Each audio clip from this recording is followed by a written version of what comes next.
David Douillet, bonjour. Bonjour. Merci d'être avec nous aujourd'hui. Alors, vous êtes député des Yvelines, ancien ministre, et vous êtes également très préoccupé par la question des jeunes créateurs d'entreprises. Vous parrainez une association qui s'appelle le MoveJ.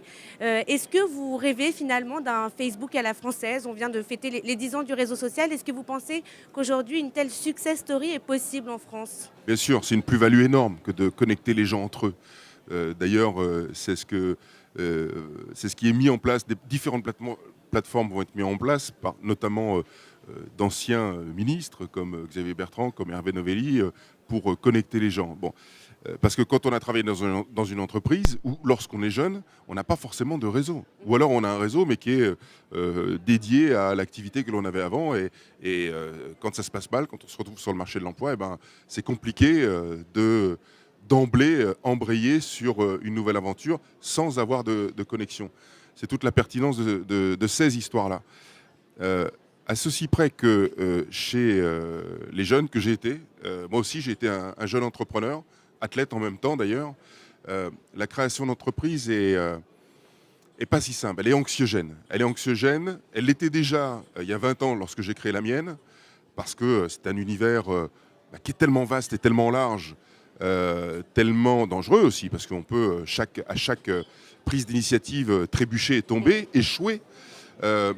Il est important de les rassurer. Et à travers le MoveJ, comme d'autres opérations, rassurer quelqu'un qui démarre, qui veut créer, c'est aussi important que de lui en donner les moyens financiers ou les moyens de réseau. Il faut que ceux qui sont passés par là puissent apporter leur expérience en permanence, un soutien. On a beaucoup parlé de la fuite des talents, et notamment de la fuite de jeunes talents, que ce soit des talents qui partent, qui trouvent du travail à l'étranger ou qui vont créer leur entreprise à l'étranger. Qu'est-ce qu'on pourrait faire pour les retenir? D'abord, il faut régler les problèmes de fond, les problèmes de compétitivité, les problèmes de fiscalité, les problèmes de lourdeur administrative. Voilà.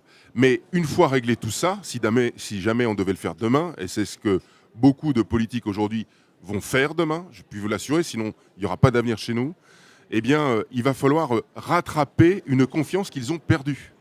Parce que j'en côtoie beaucoup à travers des conférences dans certaines écoles, dans beaucoup d'écoles, et on sent que le mal est profond.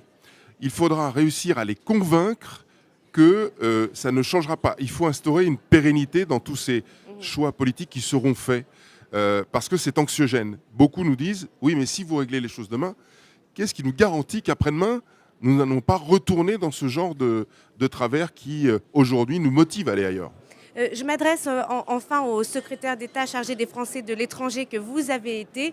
On a beaucoup parlé de French bashing également récemment. Est-ce que vous pensez que finalement il est justifié, ce French bashing? Sur les thèmes économiques, bien sûr.